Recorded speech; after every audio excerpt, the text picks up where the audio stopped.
Bom dia, alunos, tudo bem com vocês? Hoje eu trouxe a correção da semana 2 do PET 6, certo? Essa correção, ela traz, será a explicação e a correção junto, tá bom? Ela traz algumas características sobre os textos, né? Então, o primeiro texto aí que a gente vai fazer a correção é uma notícia. E antes deste texto tem um box, né, informando como que a gente consegue identificar as partes principais dos textos abaixo. Então, a primeira atividade tem aí vários textos e vocês vão grifar, né, no PET as partes principais, assim que fizer a leitura, quais são as partes principais daquele texto, ou seja, as partes mais importantes, que têm as informações mais relevantes, certo? Então, vamos lá. Bom, o primeiro texto, ele é uma notícia, né? Então, eu acabei destacando a lead do texto, né? Que aparece no primeiro parágrafo, mas também destaquei um pedaço do segundo, que eu achei importante. Então, aí vocês podem estar destacando, né? Grifando no PET. Quem estiver fazendo no caderno deverá copiar o trechinho no caderno, certo?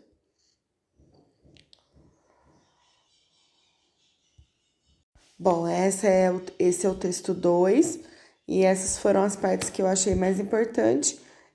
Lembrando que eu destaquei um pouco em cada parágrafo, tá? Este é o texto 3, também são as partes que foram destacadas. Vocês deverão destacar aí no PET de vocês também. Bom, agora nós vamos iniciar com as atividades 2, né? Aí traz um texto, né, que conta a história entre alguns meninos que fizeram uma competição. Um ficou falando com o outro, que seria mais corajoso. E aí eles foram até o cemitério, né? E lá o menino passou um susto. Que aí a hora que vocês perceberem, vocês lerem o texto, vocês vão perceber. E nessa aposta feita por eles, eles teriam que ver qual seria o mais corajoso, certo? E aí, a hora que ele vai fechar a porta, ele percebe que algo segura a mão dele, mas ele pensa ser um fantasma, mas na verdade era a blusa que tinha ficado presa.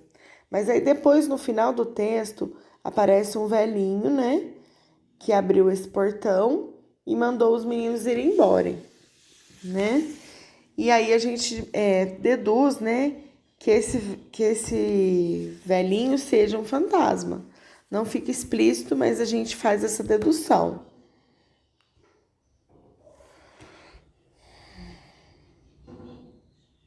E nessa aposta feita por eles, eles teriam que ver qual seria o mais corajoso, certo?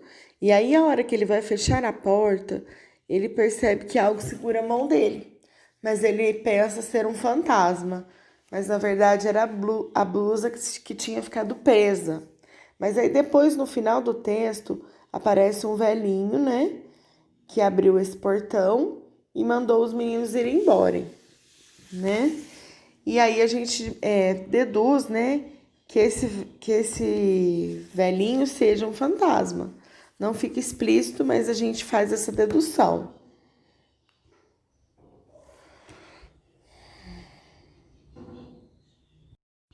Bom, agora nós vamos fazer a interpretação deste texto. Esse texto é um texto narrativo, né? Que é aquele que se conta a história e tem um box explicativo aí no PET de vocês sobre esse tipo de texto, né? Então, ele vai estar narrando uma história, certo? Então, aí vamos lá na primeira pergunta. Onde estavam os meninos no início da narrativa? Então, eles estavam na casa de um dos meninos. Por que os meninos decidiram ir ao cemitério, né? Pelo desafio, né, que eles fizeram um com o outro, né? Para provar a coragem e tal. 3. O que é necessário para ganhar a aposta? Era necessário, né, atravessar a rua e ir até o portão do cemitério e bater a mão. 4. Descreva o momento mais assustador da história. O menino bate a mão no portão do cemitério, mas fica preso e desmaia, achando que era um fantasma que estava segurando ele. 5. No trecho, o silêncio era profundo. Qual o efeito de sentido da expressão destacada, né? Que seria o verbo era. Passa a ideia de algo permanente, duradouro, sem alterações e que não muda. Então, quando foi dito era profundo, a gente subentende-se que era muito profundo, que não ia mudar aquela situação. Então, por isso, a ideia de algo permanente. Atividade 3. Releia o texto da atividade anterior e responda as questões. Identifique esses elementos dentro da história e transcreva trechos que comprovem sua resposta. Então, nós vamos tirar do texto o lugar ou espaço onde acontece a narrativa e o tempo, né? O tempo vai ser a indicação de quando aconteceu, se foi numa noite, se foi em um dia e assim por diante. Agora a gente vai observar os tipos de personagens, né? Então vamos lá. Quais são os personagens que aparecem nessa narrativa? Então nós vamos ler a narrativa e destacar todos os personagens que aparecem. Tipo de narrador. Nesse texto aqui, nós temos um narrador observador. O que é um narrador observador? É aquele que observa e narra a história, mas ele não participa. A gente percebe que ele não se inclui nas ações dos personagens. Ele só descreve ações feitas por outros personagens. Bom, alunos, gostaria de destacar uma informação importante que tem na última questão, que é do narrador personagem.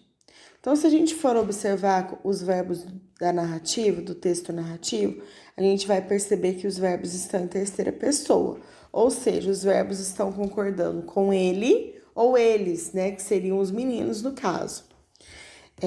E uma das marcas, né, de narrador observador é isso. Então, o verbo sempre se encontra em terceira pessoa.